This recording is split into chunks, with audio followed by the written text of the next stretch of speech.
Dani, ഇപ്പോൾ ഗുരുതരമായ പാരിസ്ഥിതിക പ്രത്യാഘാതങ്ങൾ ഉണ്ടാക്കാം, ഈ കടൽ സമ്പത്തിനെ അടക്കം ഇത് ഗുരുതരമായി ബാധിക്കാം എന്നൊക്കെ നേരത്തെ തന്നെ വിദഗ്ധർ ചൂണ്ടിക്കാണിക്കുന്ന വിഷയമാണ്. എങ്ങനെ ഈ പ്രതിസന്ധിയൊക്കെ തരണം ചെയ്യാം എന്നതാണ് ബന്ധപ്പെട്ട അധികൃതർ ആലോചിക്കുന്നത്. ഏത് തരത്തിലുള്ള പ്രവർത്തനമാണ് അവിടെ നടക്കുന്നത്?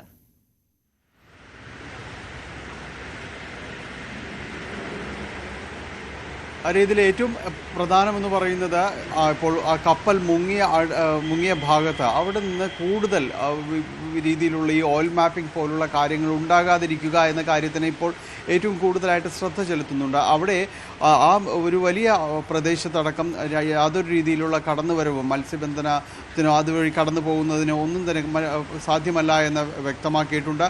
മറ്റ് കപ്പലുകൾക്ക്, പ്രത്യേകിച്ചൊരു കപ്പൽച്ചാൽ കൂടിയാണ് അവിടെ, അത് ഒഴിവാക്കി കടന്നു പോവുക എന്ന നിർദ്ദേശമടക്കം നൽകിയിട്ടുണ്ട്. കാരണം ഈ അപകടകരമായ രാസവസ്തുക്കൾ കലർന്നതുകൊണ്ടാണ് അത് കൂടുതലും. കാരണം അത് ഏത് രീതിയിൽ പ്രതികരിക്കുന്നു എന്നതടക്കമുള്ള കാര്യങ്ങളിൽ ഇപ്പോഴും ആശങ്ക നിലനിൽക്കുന്നുണ്ട്.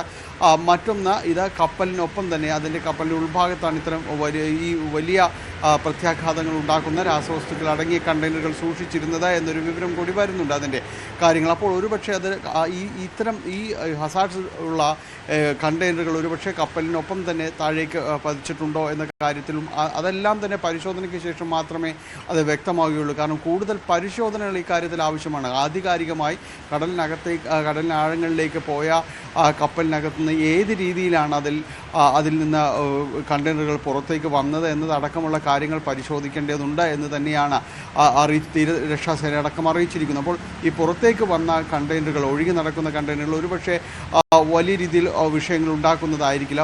മറ്റൊന്ന്, ഈ കപ്പലിനൊപ്പം തന്നെ ആഴങ്ങളിലേക്ക് പോയതിൽ ഒരുപക്ഷെ ഇത്തരം വസ്തുക്കൾ ഉണ്ടായിരിക്കാമെന്നതുകൊണ്ട് അതുകൊണ്ടാണ് ഇവിടുന്ന് മറ്റു കപ്പലുകൾക്കും മീൻപിടുത്തക്കാർക്കുമെല്ലാം ആ മേഖലയിൽ ഒരു ജാഗ്രതാ നിർദ്ദേശം അടക്കം നൽകിയിരിക്കുന്നത്.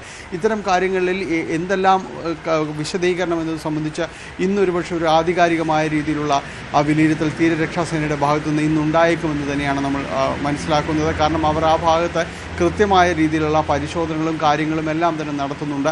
ഇപ്പോൾ ഈ കപ്പൽ മുങ്ങിയ ഭാഗത്ത് നിരീക്ഷണം നടത്തുന്ന ഹെലികോപ്റ്ററുകളുണ്ട്. ഒപ്പം തന്നെയും ഈ ICGS സക്ഷം എന്ന് പറയുന്ന കപ്പൽ അത്യാധുനിക സംവിധാനങ്ങൾ ഈ ഓയിൽ മാപ്പിംഗ് അടക്കമുള്ള കാര്യങ്ങൾ നിയന്ത്രിക്കാനുള്ളതാണ്. അതുപോലും മാറി നിന്നുകൊണ്ടുള്ള ഒരു നിരീക്ഷണവും അവരുടെ ഈ രീതിയിൽ തടയാനുള്ള രക്ഷാപ്രവർത്തനവുമാണ് ഇപ്പോൾ നടക്കുന്നത്. അതുകൊണ്ട് ഇന്നത്തോടുകൂടി ഈ കണ്ടെയ്നറുകളുടെ സ്വഭാവം, തീരത്തേക്ക് വന്ന കണ്ടെയ്നറുകൾ ഏതാണ്, അതോടൊപ്പം തന്നെ ഈ മുങ്ങിയ കപ്പലിനൊപ്പം തന്നെയാണ് രാസവസ്തുക്കൾ അടങ്ങിയ കണ്ടെയ്നറുകൾ എന്ന കാര്യത്തിലെല്ലാം ഇന്നൊരു കൃത്യതയുണ്ടാകുന്നത്. കൂടുതൽ കൃത്യത ഇന്ന് കുറച്ചുകൂടി നമുക്ക് ലഭിക്കും എന്നുള്ളതാണ് മനസ്സിലാക്കുന്നത്. ഡാനി പോളാണ് വിശദാംശങ്ങൾ പങ്കുവെച്ചുകൊണ്ടിരിക്കുന്നത്. എന്തായാലും കൊല്ലം തീരത്തേക്കും ആലപ്പുഴ തീരത്തേക്കും ഒക്കെ ഇനിയും കണ്ടെയ്നറുകൾ അടിയാനുള്ളൊരു സാധ്യത തന്നെയാണ് മുന്നിലുള്ളത്.